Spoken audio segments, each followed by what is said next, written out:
friends, welcome back to Food Prep Guide. I don't know about you, but I'm always looking for ways to save both time and money in the kitchen. And throughout the years, I have picked up a few tips and tricks around there, here and there, that have helped me do just that. So today, I thought I would bring you my 5 most common, most popular kitchen hacks, we'll call them, that save me the most time and money that I pretty much use on a weekly basis. Let's get started. By the way, if you would like help building your food storage, scroll down to the description box of this video and click this link for our free 1-year food storage plan. We calculated a year's supply of food for one person, then broke that data down into a week-by-week list of items to build your pantry on a budget. We'll send it straight to your inbox. If you're new here, we invite you to subscribe and hit the notification bell so you don't miss all of our upcoming food preservation, pantry storage, and gardening tutorials. Now back to the kitchen. This first tip is useful whenever you want to freeze your broths, chicken broth, bone broth, beef broth, or any other kind of liquids that you want to freeze instead of can. And maybe you don't have a vacuum sealer or you don't want to lug it out because it's really big. You just want to do something quick and still get a really good seal on your liquids that will not freeze or burn and will be able to extend the life of the broth in the freezer. So this is a way to basically get a near air-free environment without a machine. So you'll need a big bowl of water, and you're going to be submerging the whole bag of water. You want to zip the top closed all the way except for a teeny little bit at the corner, and just slowly submerge it under water and wait until the water is all the way up at that hole that you still have open. And I usually let it sit there for just a few seconds. And then you just zip it up really quickly. And when you bring it up out of the water, you will see that the water has pushed most of that air out of the bag. And it's about as tightly sealed as you can get it without a machine. And it will last in your freezer for at least a year easily. This next tip is for helping your salad greens to last a lot longer in the fridge. I will always wash my salad greens with a salad spinner. I feel like part of the process is getting the greens extremely clean and then dry before moving on with the next steps, and the salad spinner just really makes that easy. The next thing you'll need is paper towels. Because I do this on a regular basis, I have invested in reusable paper towels. I think this whole roll was $5 or $7, so it wasn't a big investment by any means, but it just allows me to not have to go through a whole bunch of paper towels, because as you will see, we have to use a decent amount of paper towels to do this. The purpose of the paper towel is, again, to get those salad greens as dry as possible, so that they aren't like soggy. That's the thing that I have been running into with storing my greens, is that they either are kind of stay soggy, and or usually in combination they spoil and get slimy really fast. So we're going to lay out the salad greens nice and dry, or as dry as possible, onto these paper towels and roll them up into like a tight roll. And then we're going to place those in a plastic bag.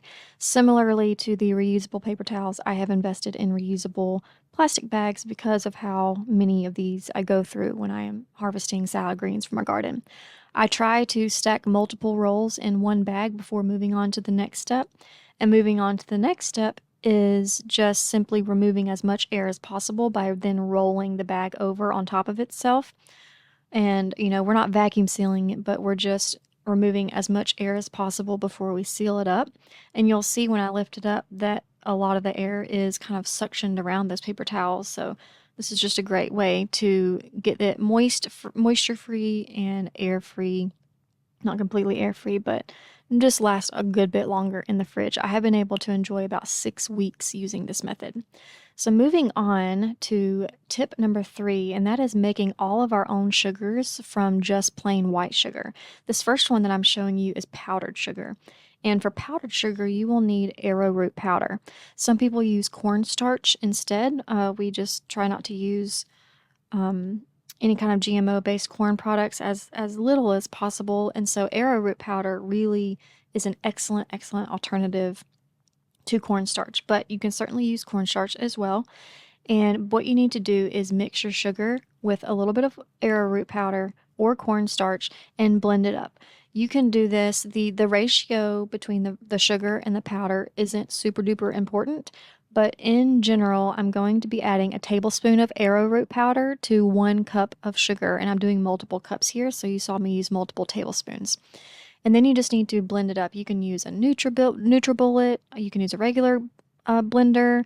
My absolute favorite way is I already have a Vitamix blender, so it made sense for me to get the dry container, and the dry container is fitted with a special blade that sucks the grains and the dry goods down while it blends to create a very fine powder. So I highly recommend the dry container if you have a Vitamix blender, but the NutriBullet would work well too. And there you have it, powdered sugar, very easy. Next, we're moving on to our brown sugars. We're going to be making dark brown sugar first. And again, I make this up in large batches so that I only have to do this every few months. But the ratio of brown sugar, what you need is molasses, blackstrap molasses, and just your plain white sugar. And the ratio is 1 tablespoon of molasses to 1 cup of sugar. I generally do 10 cups of sugar at a time. So I need 10 tablespoons of the molasses. And then you just blend it up. I have heard, I use my stand mixer for this, but I have heard that some people use their fingers and it blends up really well that way, or just a fork. But you do want to scrape down the sides because that molasses is extremely sticky. So I pause every now and then to scrape down the sides before filling up my container. But then that's all it takes. You just got to blend it up, and just note that the more molasses you use, the darker your sugar will be. We like really dark sugar, as you can see here. And so I go a little bit heavy on the molasses to get that dark brown sugar. The next sugar that we make is light brown sugar, and you need the exact same ingredients. You're going to be using less, about half of the amount of molasses. So for light brown sugar, you will only use half a tablespoon of molasses to 1 cup of sugar. But the process is the exact same. Put it in your blender, mix the two ingredients together, and you are done. This has been such a great way to save money at the store because we always need just plain white sugar, but we don't need all the brown sugars and powdered sugars as often, so it's great to not have to buy those items. And not only that, but I find that the fresh molasses in that brown sugar, whether it's dark or light, really adds a wonderful flavor to my baked goods, especially the cookies. It gives them nice brown, crisp edges, but still keeps that gooey center, which is exactly how we like our cookies around here. Okay, next tip is to use number 10 cans of tomato sauce to make my tomato-based condiments like pizza sauce and barbecue sauce and ketchup, all of those things. I like to use number 10 cans of tomato sauce for. Now, I have been asked before, why not, people who are friends of the channel, y'all know I grow tomatoes in very large quantities and that I make my sauce. Why don't I use that for my pizza sauce and barbecue sauce and all of that? Which is a great question. And the reason why is because it takes so many tomatoes to make a very small amount of sauce. And that's something that I didn't know going into gardening and food preservation. I didn't realize how many tomatoes it took to make that sauce. And because of how many tomato projects we do throughout the year and we eat like on a regular basis, I really need to use my tomatoes for things like rotel and diced tomatoes and our tomato basil spaghetti sauce and our tomato powder and just all the things that we use a whole lot of. And by the time I get through all of those projects, I don't have enough tomatoes to make a large amount of sauce. And I could increase the amount of tomatoes that I grow to make up for that. But what I have found is that I can usually shop sales and get the number 10 cans of tomato sauce for $5.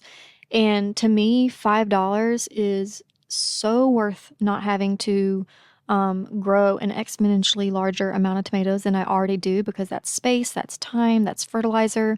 And not only that, but the tomato sauce is already done for me. Like it takes some work and some labor to get tomatoes into tomato sauce, or at least a smooth, good tasting one. And so having it already done for me for just $5 a can is so worthwhile. So even though I could grow it all myself, I choose to still make our pizza sauce and our barbecue sauce and sometimes our ketchup I say sometimes because I have not nailed down a perfect for us ketchup recipe, which is why we have not brought you one yet. It just the store bought stuff just tastes so much better. So I'm still working on that, but we do use this for all of our pizza sauce and our barbecue sauce. We are about to move into the barbecue sauce portion, and I will show you that in just a minute. But I do want to mention that down in the description box below, there will be a recanning number 10 cans of tomato sauce playlist. And what I'll do is I'll just link that whole playlist, and all of the videos or all the things that we make from number 10 cans of tomato sauce will be in that playlist. So you can go and pick which recipes that you are interested in, and you can go and watch that particular recipe video and get an idea and get the recipe from there. I'm moving through these recipes and these ingredients quicker because we're doing like a roundup style video. But if you want the full-blown recipe and step-by-step instructions, please do go to the canning playlist in the description box below, and all of those recipes you will be able to find there. Okay, so I mentioned barbecue sauce, and we just typically do a mixture of brown sugar, molasses, mustard, some garlic powder, onion powder.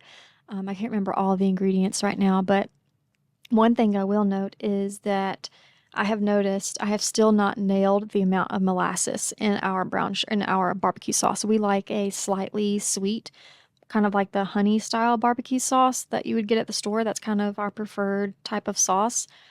And I just haven't nailed that like perfect ratio recipe of molasses to honey and to all the other ingredients. But when I filmed this video, it yielded us, I believe it was somewhere around 20 pints of barbecue sauce, and we are moving through those and we are using them. They're not getting wasted. We have a coleslaw starter recipe that we make and can ahead of time for quick coleslaw, and so barbecue nights are pretty common around here. And this is a great sauce for pulled pork. It's a great sauce for some quick, like sloppy joes, if you want to add some peppers and onions to it and ground beef. It's been a good sauce for even just dipping things in as like a condiment. So, but again, the recipe that you see here on screen will be in the description box below under the recanning number 10 can playlist. Here's that barbecue sauce as it comes out of the canner. I made them in pints because that's typically how much we need for my family of 5 whenever we do a barbecue pork night. This last tip is a hack for getting a vacuum seal on your powdered goods. When you're vacuum sealing powdered goods, that powder gets sucked up into your lid and it prevents a good seal. So to correct that, all we need is a muffin liner. And I put the muffin liner down on top of that powder, and what that will allow us to do is get a good suction, but also block the powder from getting sucked up into the lid, which prevents that good seal. You see me using my brake bleeder pump here, and that is just a way to vacuum seal without a machine, without electricity. I will link that in the description box below as well. You'll need those attachments that you see here, but as you can see, we got a good solid. Since I've been doing this, I haven't had any jars come unsealed in storage. That's all for today, and we'll see you next time. Bye!